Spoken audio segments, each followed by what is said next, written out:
নমস্কার, আমি পারমিতা। পারমিতার পাকঘরে আপনাদের সবাইকে স্বাগত।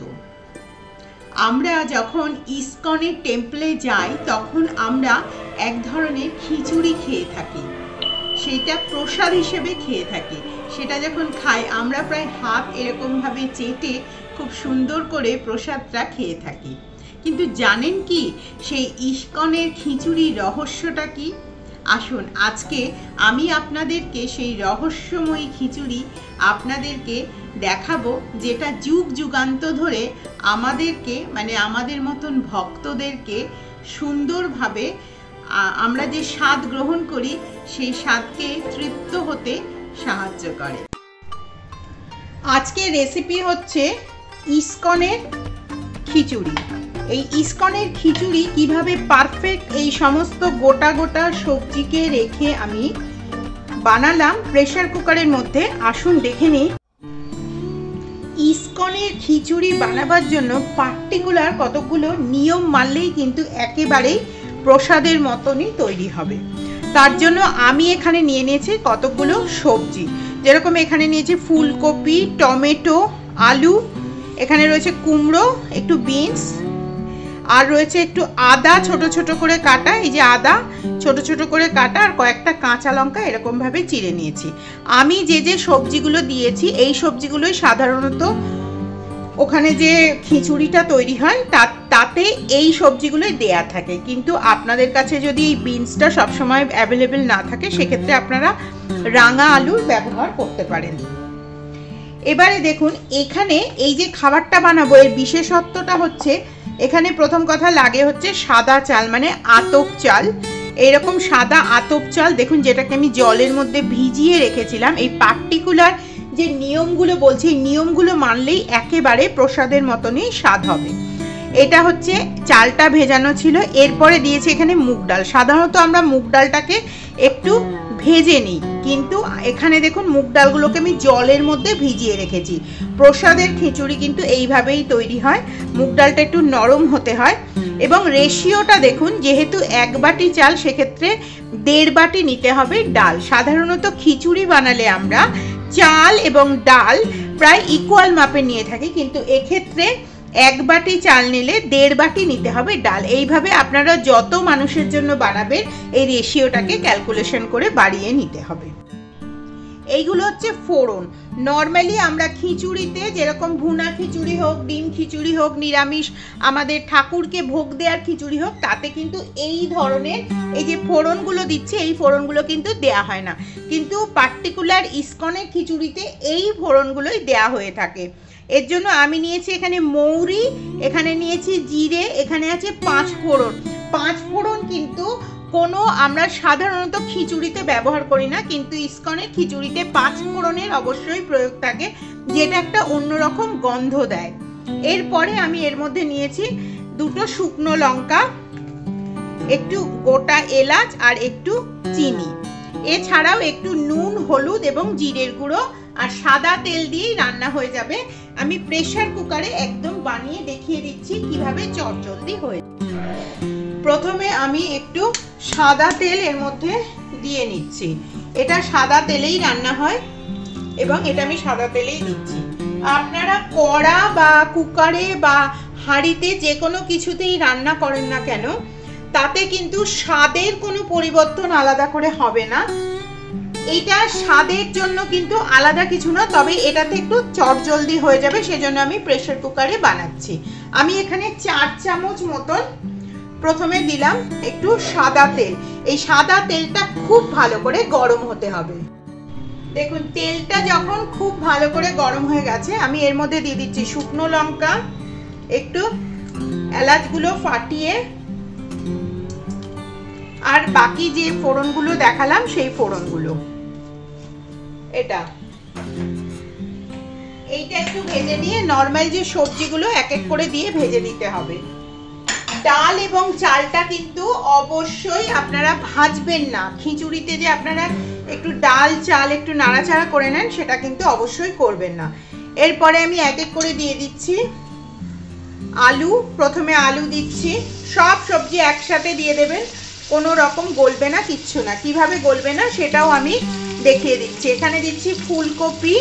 ফুলকপি পরে দেওয়ার দরকার নেই, কোনো রকম যে ফুলকপি পরে দিতে হবে সেরকম কিছু না। দিচ্ছি কুমড়ো, আর দিচ্ছি কয়েকটা এই যে বিনসের যে টুকরোগুলো হয়, বিনসের টুকরো। আপনারা যদি এর সাথে ওখানে যেটা প্রসাদ হিসাবে দেয়া হয়ে থাকে, এর সাথে আপনারা যদি একটু লাবড়ার তরকারি, আমার লাবড়ার তরকারি রেসিপি দেওয়া আছে, যেটা আমি লিঙ্কে দিয়ে দেব। এবং আমার আগের রেসিপি যেটা ছিল ব্রেড টোস্ট, অবশ্যই আপনারা সেই রেসিপিটা দেখে নেবেন। আমি ওপরে আই বাটনে এবং নিচে ডেসক্রিপশন বক্সে আমার আগের রেসিপিগুলো এবং যে আমার আলাদা যে আরও খিচুড়ি রেসিপি আছে, এই সমস্ত লিঙ্ক দিয়ে দেব, আপনারা প্লিজ দেখে নেবেন। এরপরে আমি এর সাথেই দিয়ে দিচ্ছি এই যে আদাগুলো। আলাদা করে কিন্তু এতে কোনো মশলার প্রয়োজন হয় না। এই যে আদা দিচ্ছি, এটাই হচ্ছে টোটাল এটার মশলা, কুচো কুচো করে আদাগুলো। এর সাথে দিচ্ছি আমি কাঁচা লঙ্কা। টমেটোটা একটু পরে দিতে হবে, কিন্তু আলাদা করে কিছু নয়, এটা একটু নাড়াচাড়া করে অল্প একটু সময় এটাকে ভেজে নিতে হবে। কিন্তু এই খাবারটা বানাবার একটা সম্পূর্ণ টুইস্ট আছে, সেটা আপনারা অবশ্যই মন দিয়ে দেখবেন। এই যে মুগ ডালটা ভেজানো, মুগ ডালটা দেখুন, এই মুগ ডাল যে 1.5 বাটি মুগ ডাল রেখেছিলাম, সেই 1.5 বাটি মুগ ডাল আমি এর মধ্যে দিয়ে দিচ্ছি। এরপরে দিচ্ছি আমি এই যে ভেজানো আতপ চালটা রেখেছিলাম। এটা নর্মাল আতপ চাল, কিন্তু সেদ্ধ চালে কিন্তু হবেই না ঠাকুরের খিচুড়ি বা ভোগের খিচুড়ি বা গোবিন্দর খিচুড়ি। কিন্তু অলরেডি জল জল মতন হয়ে গেছে, যেহেতু মুগের ডাল এবং চালের মধ্যে জল ছিল, সেজন্য হয়ে গেছে। এরপরে আমি দিয়ে দিচ্ছি এই যে কাটা টমেটোগুলো ছিল, 4 ফালি করে একটা টমেটো। এরপরে আমি যে টুইস্টার কথা বলেছিলাম, সেটা হচ্ছে এখন দেব হচ্ছে আমি বানাবার জন্য অল্প একটু সল্ট, কিন্তু এরপরে যখন এটা বন্ধ নামানো হবে তখন কিন্তু আরো একটু সল্ট এর মধ্যে দিতে হবে। এরপরে আমি দিচ্ছি এর মধ্যে একটু ধনের গুঁড়ো, একটু লঙ্কার গুঁড়ো এবং একটু হলুদের গুঁড়ো। এইটা দিয়েই ব্যাস, এটাই কিন্তু এর মেন। এ কোনো রকম মশলা আলাদা করে ভাজা মশলা ইত্যাদি কিচ্ছু কিন্তু এই খিচুড়িতে প্রয়োজন হয় না। এবারে এর মধ্যে আমি মেশাবো গরম।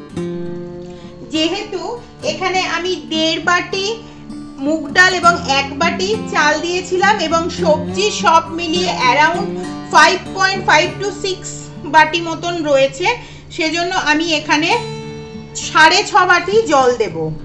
1 বাটি গরম জল দিচ্ছি, কিন্তু দেখুন 2 বাটি এই দিচ্ছি 6 বাটি জল। এইটা দিয়েই মোটামুটি এটা তৈরি হয়ে যাবে এবং খুব সুস্বাদুও তৈরি হবে।